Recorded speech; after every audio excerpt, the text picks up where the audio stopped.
You never really expect to end up in a place like this. But when you've been driving for hours, when the only thing keeping you awake is gas station coffee and sheer willpower, even the shadiest roadside motel starts to look inviting. We didn't plan to stay, just a few hours of sleep, then back on the road. That's what we told ourselves. The place was called the Sunridge Inn, though the sign flickered so badly it might as well have said Sioux Ridge Inn. The parking lot was empty except for an old pickup, rusted along the edges like it hadn't moved in years.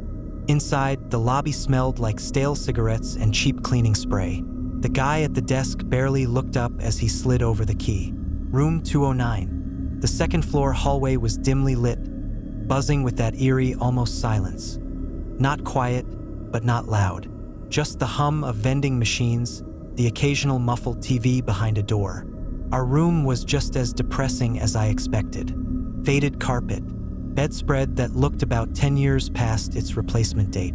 And the mirror, that damn mirror, it took up almost the entire wall across from the bed. Huge, too huge. Something about it made my stomach feel weird.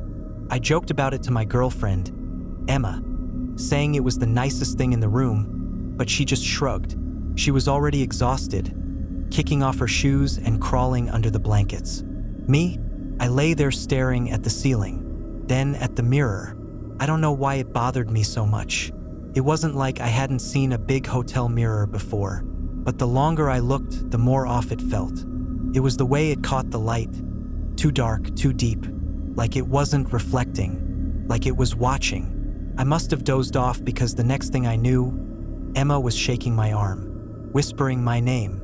I blinked awake, groggy. She was sitting up, eyes locked on the mirror, said she couldn't shake the feeling of being watched.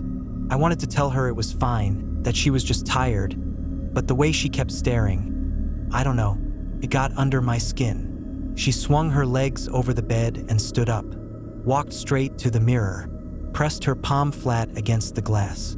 And then, nothing. No reflection of her hand. I shot up so fast my heart slammed into my throat.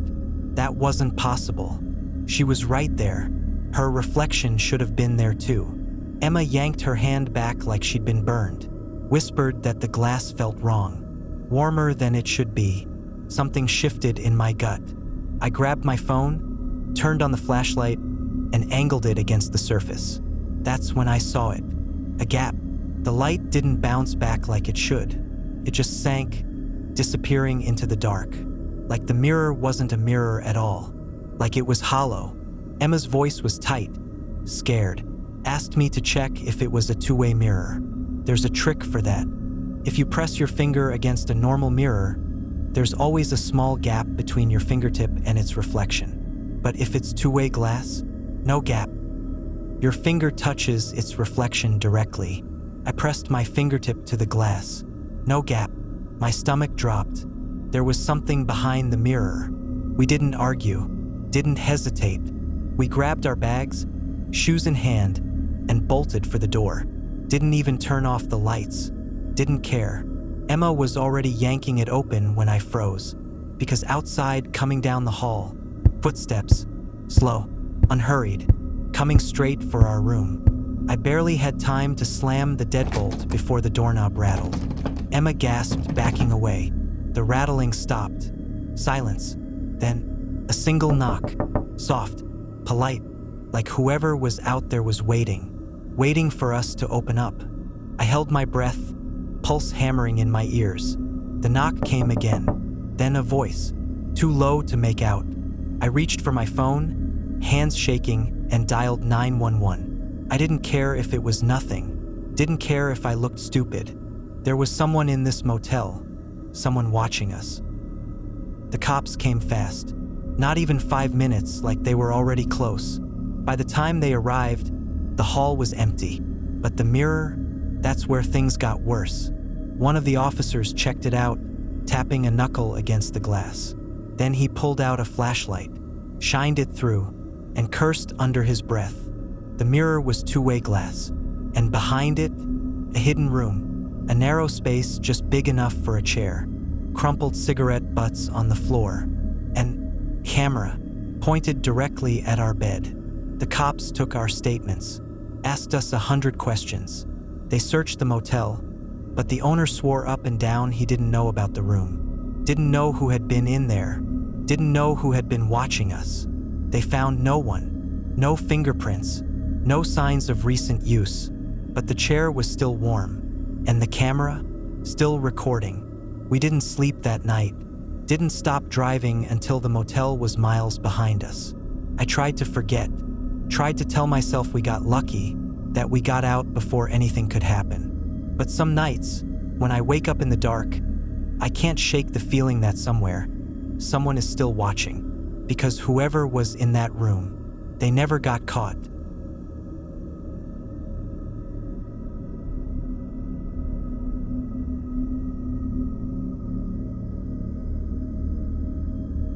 You ever get that feeling?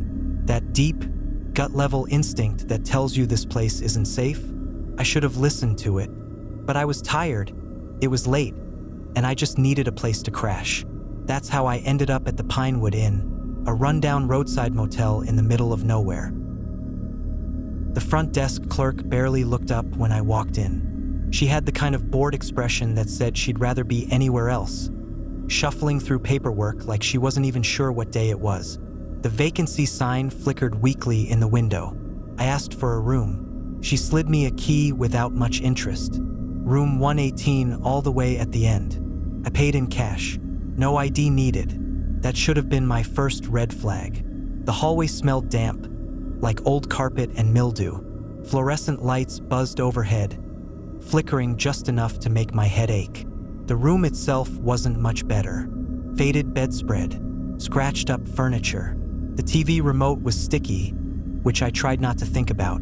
But the door, that was the real problem. The lock looked flimsy, like one good shove would pop it open. So I did what I always do when a place feels off. I wedged my suitcase against the door, just in case. I don't know what time I fell asleep, but it couldn't have been more than a couple of hours before something woke me up. A noise. Soft. Close. I lay there, heart hammering, trying to place it. Then I heard it again. The jiggle of the door handle. Not the wind. Not an accident. Someone was testing the lock. I held my breath, every nerve in my body going tight. Then, quiet, metallic click. The sound of a key sliding into the lock. The door creaked open an inch, then stopped. My suitcase was in the way. For a moment, the room was dead silent. Whoever was on the other side just stood there, realizing the door wouldn't budge. My chest tightened. I should say something. I should move, but I couldn't. Then, a single, slow step backward. Then another. Then silence. I forced myself to sit up, pulse pounding in my ears. Then I did the only thing I could think of. I yelled. A loud, sharp hey. The kind that makes people run. And they did. I heard quick, shuffling footsteps retreating down the hall. The door was still open just a crack. I sat there, staring at it, afraid to move. Afraid that if I did, whoever had been out there would come back. I didn't sleep the rest of the night. The next morning, I went straight to the front desk, told them what happened. The clerk looked bored. Said no one else had a key to my room. Said they didn't even have spare keys like that. I asked about security cameras. She just shrugged. Said they haven't worked in years. No apology, no concern. Like this kind of thing happened all the time. And maybe it did. I was halfway out the door when something caught my eye. A small, laminated sign behind the desk, tucked low where it was easy to miss. It read, "Do not place valuables in the room. Management is not responsible for lost or stolen items." I stared at it, my stomach twisting, because it didn't say lock your doors. Didn't say use the safe. It just said, "Do not place valuables in the room." Like they already knew. Like they expected things to go missing. Like it wasn't their problem. I left without another word. Didn't look back. Didn't stop driving until the motel was a distant, ugly memory. I don't know what would have happened if my suitcase hadn't been there, if I hadn't woken up. But I think about that sign sometimes, because maybe it wasn't just a warning. Maybe it was a policy.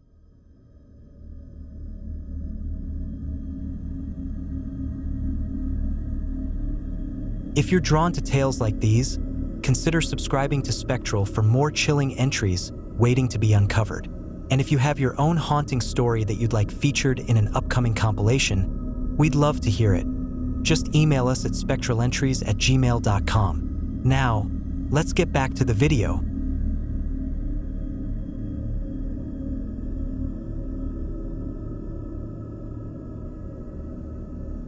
You start to notice patterns when you travel alone. The way motel clerks glance at you, trying to figure out why a woman would be checking in by herself. The way some offer a polite smile while others, mostly men, let their eyes linger too long.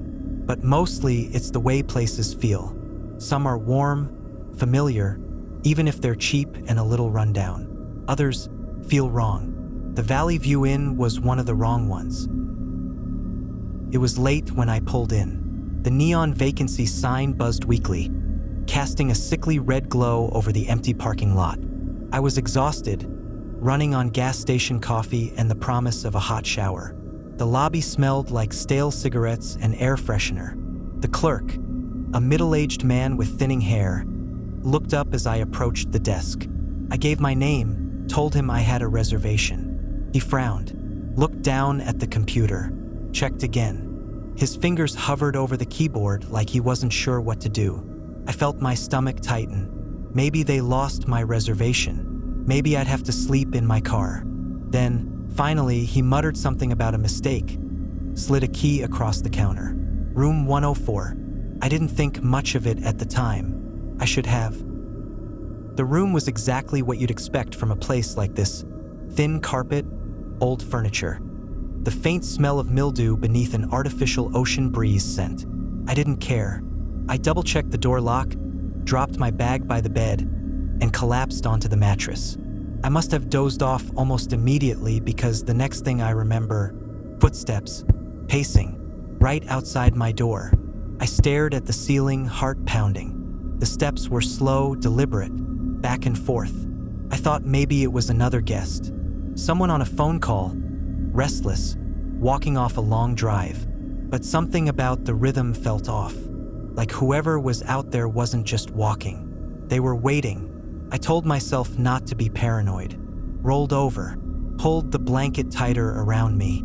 Eventually, the footsteps stopped, and I let myself believe that was the end of it. In the morning, the lobby was empty except for the clerk. He barely looked up as I set my key on the counter. I made some comment about hearing footsteps in the night, thinking he'd brush it off. Instead, he hesitated. And then, "Miss, we don't have a room 104.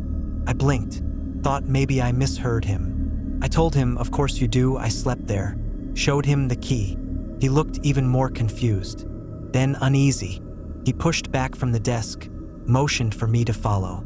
I did, through the dim hallway, past the numbered doors. I knew exactly where my room was, but when we turned the corner, it wasn't there. The space where room 104 should have been was just an empty stretch of wall. No door, no room, nothing. I felt lightheaded, dizzy. I pressed my palm against the wall, like touching it would somehow make it real. The clerk wouldn't meet my eyes, said I must be mistaken, that I must have stayed somewhere else. I shook my head.